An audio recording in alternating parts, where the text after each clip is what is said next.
ओम श्री परमात्मने नमः। श्रीमद् भगवद गीता अध्याय 11 विश्वरूप दर्शन योग। अर्जुन म्हणाला, मजवर कृपा करण्यासाठी अध्यात्म नामक जे अत्यंत गुह्य ज्ञान तू मला सांगितलेस त्याने माझा मोह गेला। हे कमलपत्र नेत्रा, भूतांची उत्पत्ती व लय कसा होतो त्याचे वर्णन मी तुझ्यापासून विस्तारपूर्वक ऐकले। तसेच तुझे ते अविनाशी महात्म्यही ऐकले। हे परमेश्वरा, तू स्वतःचे हे जसे स्वरूप सांगितले तसे हे पुरुषोत्तमा तुझे ते ऐश्वर्ययुक्त स्वरूप मी प्रत्यक्ष पाहू इच्छितो। हे प्रभो योगेश्वरा, ते रूप मी पाहू शकेन असे तुला वाटत असेल तर तू अविनाशी असे तुझे रूप मला दाखव। श्री भगवान म्हणाले, हे अर्जुना, आता माझी नाना प्रकारची, नाना रंगांची व नाना आकारांची शेकडो हजारो दिव्य रूपे तू पहा। हे भारता, हे पहा 12 आदित्य, 8 वसु, 11 रुद्र, 2 अश्विनी कुमार, तसेच 49 मरुद्गण, तसेच पूर्वी न पाहिलेली अनेक आश्चर्य पहा। हे गुडाकेशा, आज येथे सर्व चराचर जग माझ्या देहात एकत्रित असलेले पहा। आणखी जे काही तू पाहू इच्छितोस ते पहा, पण तुझ्या याच डोळ्यांनी माझे विश्वरूप पाहण्यास तू समर्थ होणार नाहीस। तुला दिव्य दृष्टी देतो, त्या दृष्टीने तू माझा ईश्वरी योग पहा। संजय म्हणाला, हे राजा धृतराष्ट्रा, ह्याप्रमाणे बोलून महायोगेश्वर व हरी, सर्व पापे हरण करणाऱ्या श्रीकृष्णाने आपले परमश्रेष्ठ ईश्वरी स्वरूप पार्थाला दाखविले। ते असे, ज्याला असंख्य मुखे व डोळे आहेत, ज्यामध्ये अनेक आश्चर्योत्पादक गोष्टी दिसत आहेत, ज्यावर अनेक दिव्य अलंकार आहेत, ज्याच्या हाती अनेक दिव्य शस्त्रास्त्रे सज्ज आहेत, ज्याने दिव्य पुष्पहार व वस्त्रे धारण केली आहेत, ज्याने दिव्य सुवासिक उट्या लावल्या आहेत, जिकडे पाहावे तिकडे त्याला तोंडेच तोंडे आहेत, व ज्याच्या विशालपणाला सीमाच नाही, असे सर्व आश्चर्याने भरलेले ते स्वरूप होते। जर आकाशात 1000 सूर्यांची प्रभा एका काळी प्रकट होईल तर ती त्या महात्म्याच्या प्रभेसारखीच काहीशी होईल। त्यावेळी अर्जुनाने अनेक भागात विभागलेले सर्व जग त्या देवाधिदेवाच्या शरीरात एकत्र स्थित असे पाहिले। तेव्हा अर्जुन चकित झाला, त्याच्या अंगावर रोमांच उभे राहिले। हात जोडून व मस्तक लववून प्रणाम करून अर्जुन श्रीकृष्णाला म्हणाला, हे देवा, तुझ्या देहात सर्व देव तसेच भूतांचे विशेष समुदाय, कमलासनस्थ ब्रह्मदेव, ईश म्हणजे शंकर, सर्व ऋषी आणि दिव्य सर्प मला दिसत आहेत। तुला अनंत बाहू, अनंत उदरे, अनंत मुखे व अनंत नेत्र असलेला, सर्व बाजूंनी अनंत रूपांचा असा मी पाहतो।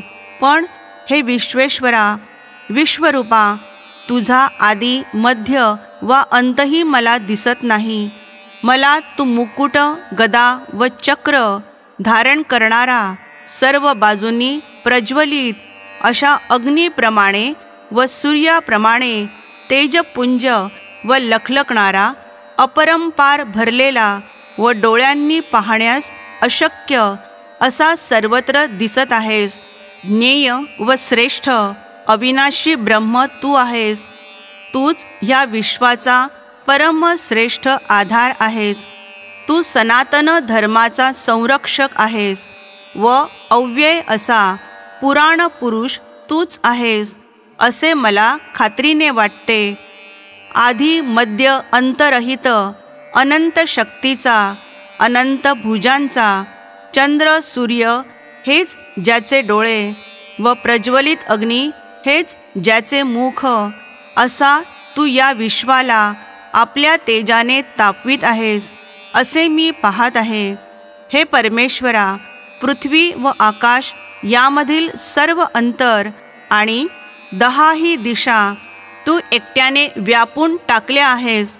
तुझे हे अद्भुत उग्र रूप पाहून त्रैलोक्य भयभीत झाले आहे. हे देवांचे समुदाय तर तुझ्यामध्ये प्रवेश करीत आहेत.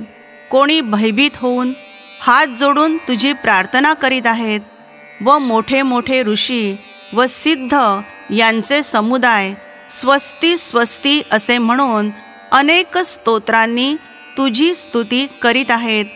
रुद्र, आदित्य, वसु तसेच हे साध्यगण आहेत ते विश्वदेव, अश्विनी कुमार, मरुद्गण आणि पितर, गंधर्व, यक्ष, असुर व सिद्ध यांचे समुदाय हे सर्व विस्मयचकित होऊन तुझ्याकडे पाहत आहेत. हे महाबाहो, तुझे हे अनेक तोंडांचे व अनेक नेत्रांचे, अनेक बाहू, मांड्या व उदरे असलेले तसेच अनेक दाढांमध्ये विक्राळ दिसणारे अवाढव्य रूप पाहून सर्व लोक भयव्याकुळ होऊन गेले आहेत व तसाच मीही व्याकुळ झालो आहे. हे विष्णू, आकाशाला भिडलेला तेजस्वी, अनेक वर्णांनी युक्त, जबडा पसरलेला, प्रदीप्त व विशाल नेत्रांचा अशा तुला पाहून माझा अंतरात्मा व्याकुळ होऊन गेल्यामुळे माझा धीर सुटला आहे व शांतीही नाहीशी झाली आहे. तुझी दाढांनी विक्राळ दिसणारी व प्रलय काळाच्या अग्नीसारखी प्रदीप्त मुखे पाहून मी दिडमूड झालो आहे. माझ्या मनाचे स्वास्थ्य नाहीसे झाले आहे. म्हणून हे देवाधिदेवा, जगन्निवासा, आता तू प्रसन्न हो. राजांच्या समुदायासह हे धृतराष्ट्राचे सर्व पुत्र तसेच भीष्म, द्रोण, कर्ण आणि आम्हाकडील मुख्य योद्धे ह्या तुझ्या विक्राळ दाढांच्या अनेक भयंकर तोंडात त्वरेने शिरत आहेत व दातांमध्ये अडकून मस्तकांचा चुराडा झालेला असेही काही वीर मला दिसत आहेत. ज्याप्रमाणे नद्यांचे अनेक वेगवान प्रवाह समुद्राकडेच धावत जातात, त्याचप्रमाणे हे मनुष्य लोकातील वीर पुरुष तुझ्या प्रज्वलित मुखांमध्ये प्रवेश करीत आहेत. ज्याप्रमाणे पाखरे मोठ्या वेगाने अग्नीमध्ये नाश पावण्याकरताच पडत असतात, त्याचप्रमाणे हे सर्व लोक देखील स्वतःचा नाश करून घेण्याकरता मोठ्या वेगाने तुझ्या अनेक मुखात शिरत आहेत. हे विष्णू, सर्व लोकांना आपल्या पेटलेल्या मुखांनी गिळणारा तू सगळीकडून जिभल्या चाटीत आहेस. तुझ्या उग्र दीप्ती आपल्या प्रखर तेजाने सगळे जग व्यापून चोहोकडे तळपत आहेत. हे देवश्रेष्ठा, तुला नमस्कार असो. माझ्यावर प्रसन्न हो. असे भयंकर रूप धारण करणारा सर्वात आद्य असा तू कोण आहेस हे जाणण्याची मला इच्छा आहे, कारण तुझी ही करणी मला काहीच कळत नाही. श्री भगवान म्हणाले, मी लोकांचा संहार करणारा व वृद्धिंगत झालेला काळ आहे आणि येथे लोकांचा संहार करण्यासाठी मी निघालो आहे. सैन्यातून उभे असलेले हे सर्व योद्धे तू नसलास तरी नाहीसे होणारच आहेत. म्हणून तू उठ, यश मिळव आणि शत्रूंना जिंकून धनधान्याने समृद्ध अशा राज्याचा उपभोग घे. मीच तर हे पूर्वी मारून टाकले आहेत. हे सव्यसाची अर्जुना, तू नुसता निमित्ताला पुढे हो. द्रोण, भीष्म, जयद्रथ, कर्ण इत्यादी व इतर वीर मी पूर्वीच मारलेले आहेत. त्यांना तू मार, व्यथित होऊ नको. युद्ध कर, रणात तू शत्रूंना जिंकशील. संजय म्हणाला. श्रीकृष्णाचे हे भाषण ऐकून थरथर कापणारा हात जोडलेला अर्जुन नमस्कार करून सद्गतीत कंठाने भीत पुनश्च वंदन करून कृष्णाला म्हणाला, हे श्रीकृष्णा, तुझ्या गुणवर्णनाने जगाला अतिशय हर्ष होतो व ते त्यात अनुरक्त होते. भयभीत झालेले राक्षस दश दिशांना पळ काढतात आणि सर्व सिद्धांचे समूह तुला प्रणाम करतात, हे योग्यच आहे. हे अनंता, देवाधिदेवा, जगन्निवासा, ज्या अर्थी सत व असत आणि व्यक्त अव्यक्ता पलीकडे जे अविनाशी तत्व तेही तूच आहेस, त्या अर्थी अतिशय श्रेष्ठ व ब्रह्मदेवांचाही आदिकर्ता असा जो तू, त्या तुला ते का बरे नमस्कार करणार नाहीत? तू देवाधिदेव, पुराण पुरुष, विश्वाचा आधार, विश्वाला जाणणारा व जाणण्यास योग्य आणि परमोच्च धाम आहेस.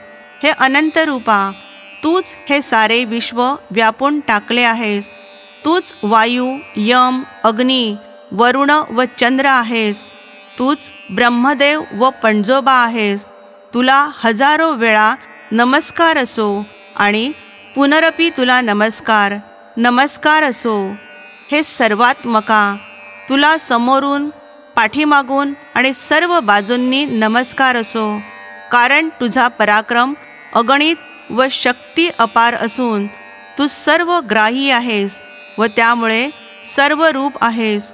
तुझा हा महिमा न जाणणाऱ्या माझ्याकडून बरोबरीचा मित्र समजून, हे कृष्णा, हे यादवा, हे मित्रा, असे जे चुकीने अथवा सलगीने अमर्यादतेने मी तुला बोललो असेन, हे अच्युता, त्याचप्रमाणे क्रीडा, शयन, आसन, भोजन इत्यादी प्रसंगी एकांती किंवा समक्ष मी थट्टेने तुझा जो अपमान केला त्याबद्दल अचिंत्य प्रभाव अशा तुझी मी क्षमा मागतो. तू ह्या चराचर जगाचा उत्पादक, पूज्य आणि श्रेष्ठ गुरूंचा गुरु आहेस. तीनही लोकांत तुझ्यासारखा अप्रतिम प्रभावशाली असा कोणी नाही. मग तुझ्याहून वरचढ कोण असणार? म्हणून मी तुला परमपूज्य परमेश्वराला साष्टांग नमस्कार घालून प्रार्थना करीत आहे. देवा, पिता, जसा पुत्राचे, मित्र जसा मित्राचे व प्रिय मनुष्याचे अपराध सहन करतो, तसे माझे अपराध तू सहन करावेस.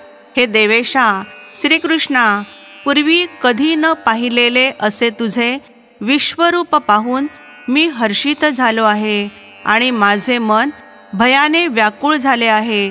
म्हणून हे देवा, जगन्निवासा, आता प्रसन्न हो आणि आपले ते पूर्वीचे स्वरूप मला दाखव.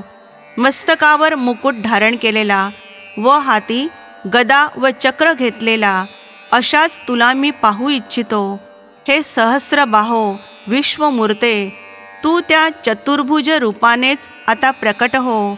श्री भगवान म्हणाले, हे अर्जुना, तुझवर प्रसन्न झालेल्या अशा मी माझे परम श्रेष्ठ तेजोमय, विराट, असीम व अपूर्व रूप माझ्या ईश्वरी सामर्थ्याने तुला दाखविले. हे रूप तुझं वाचून इतराने पूर्वी कधीही पाहिलेले नाही. हे श्रेष्ठ कुरुवीर, वेदांनी, यज्ञांनी, स्वाध्यायांनी, दानांनी, विधियुक्त कर्मांनी अथवा उग्र तपांनी सुद्धा माझे हे रूप तुझ्याखेरीज मृत्युलोकी दुसऱ्या कोणालाही दिसणे शक्य नाही. माझे हे भीषण रूप पाहून भिवू नकोस, गांगरू नकोस. भय सोडून संतुष्ट मनाने तू माझे पूर्वीचे रूप पुन्हा पहा. संजय म्हणाला, ह्याप्रमाणे भाषण करून वासुदेवाने पुन्हा अर्जुनाला आपले स्वरूप दाखविले. त्या महात्म्याने पुन्हा सौम्य देह धारण करून भयभीत झालेल्या त्याला धीर दिला. अर्जुन म्हणाला, जनार्दना, हे तुझे सौम्य मानवरूप पाहून माझे मन ठिकाणावर येऊन मी पूर्ववत सावध झालो आहे. श्री भगवान म्हणाले, जे तू पाहिलेस ते माझे हे रूप पाहावयास मिळणे अत्यंत दुर्मिळ आहे. देव देखील सदोदित या रूपाच्या दर्शनाविषयी उत्कंठित झालेले असतात. माझे हे रूप जसे तू पाहिलेस तसे वेदाध्ययनाने, तपाने, दानाने किंवा यज्ञानेही कोणी पाहणे शक्य नाही. पण हे शत्रुतापना अर्जुना, केवळ अनन्य भक्तीनेच ह्या प्रकारे मला यथार्थपणे जाणणे, पाहणे व माझ्या ठाई प्रवेश करणे शक्य आहे. हे अर्जुना, जो सर्व कर्मे परमेश्वराचीच आहेत या बुद्धीने कर्म करतो, मतपरायण होऊन राहतो, माझी भक्ती करतो, आसक्तीरहित असतो आणि अखिल प्राणी मात्राशी वैर करीत नाही, तो मला येऊन मिळतो. याप्रमाणे श्रीकृष्णांनी गायलेल्या उपनिषदांतील ब्रह्मविद्यांतर्गत योगशास्त्रातील श्रीकृष्णार्जुन संवादातील विश्वरूप दर्शन योग नावाचा 11वा अध्याय संपूर्ण झाला. श्रीकृष्णार्पणमस्तु.